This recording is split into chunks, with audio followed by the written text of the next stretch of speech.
Brooklyn Independent Television. You've probably heard about the proposed beverage tax that would levy a penny per ounce on sugary beverages.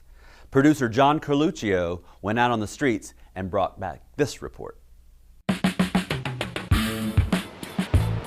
I don't drink too much sodas because it's no good for you, but I don't believe in raising taxes on the soda is gonna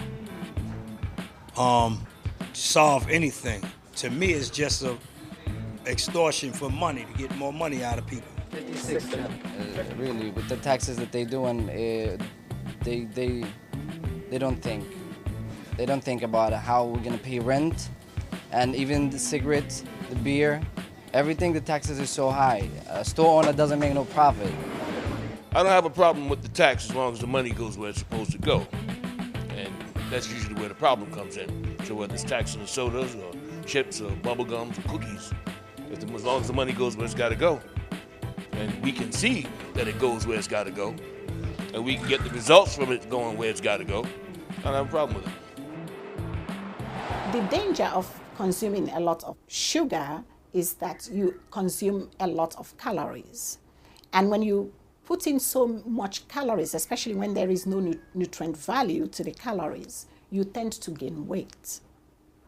And then when you gain weight, you tend to become sick, to run a higher risk of becoming type 2 diabetes. There is a huge obesity epidemic. In New York City, the rates are about 60% of adults are overweight. About 25% of adults are obese. And the issue is really trying to increase the cost of soda to reduce consumption. So with Coca-Cola, this 12-ounce bottle would have about 140 calories and would contain about 10 teaspoons of sugar, which is that's a lot of sugar. For the 20-ounce, you have about 250 calories and 15 teaspoons of sugar. People are the reason for obesity. Okay, if it wasn't soda, it could be something else. You know, I mean, we see and hear it all the time: starches and sugars and things that we don't need that we unfortunately consume, especially in an area like this. Because this is unfortunately what we have to do, because prices are not the same as in other places, and the food is not the same in other places. So basically, you have to get full. I know people who drink that's their only choice of soda, just soda, no water, no juice. They don't drink juice, just mainly soda all the time. People should know better. Soda shouldn't be your main priority.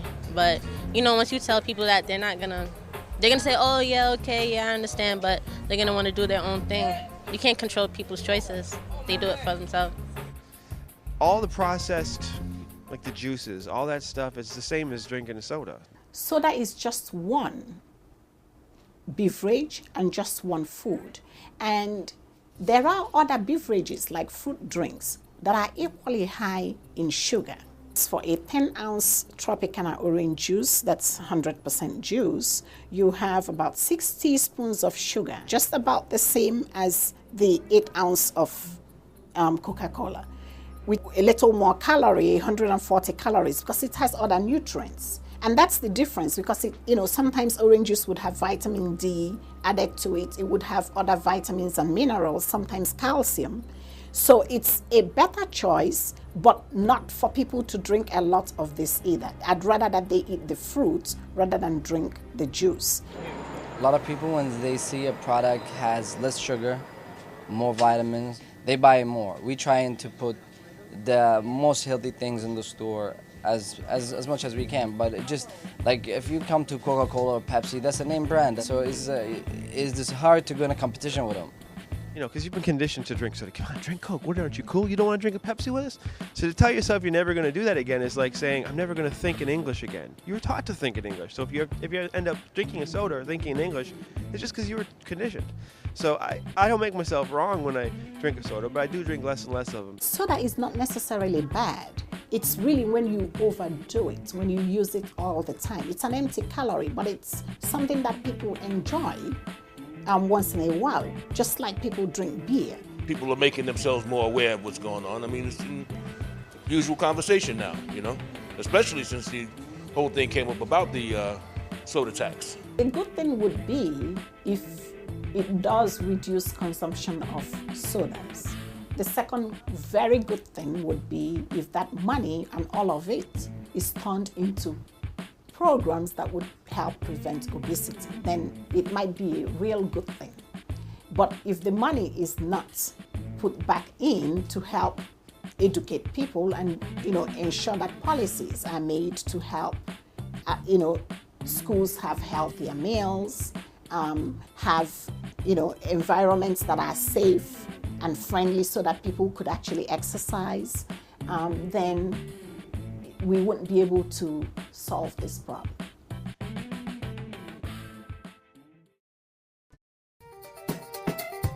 Brooklyn Independent Television on the BCAT TV network.